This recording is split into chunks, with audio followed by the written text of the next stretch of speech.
আসসালামু আলাইকুম।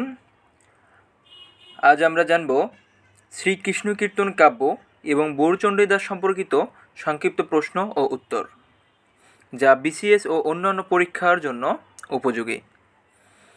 তাহলে আমরা এখন শুরু করি।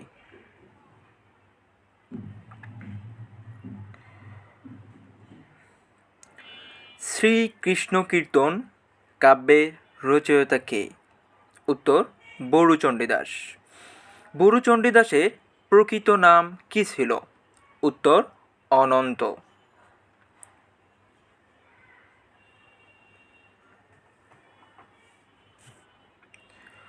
বরু শব্দটি কোন অর্থে ব্যবহৃত? উত্তর, এটি তার কৌলীন্য উপাধি।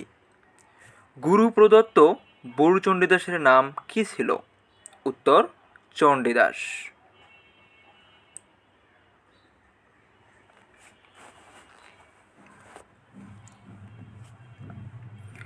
প্রশ্ন: বরুচণ্ডীদাসের জন্মস্থান কোথায়?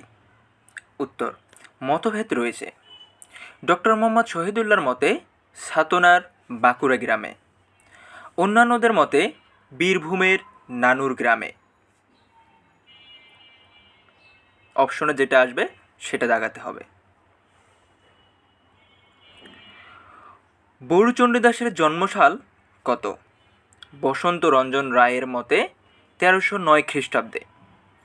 ডক্টর শহীদুল্লাহর মতে 1370 খ্রিস্টাব্দে।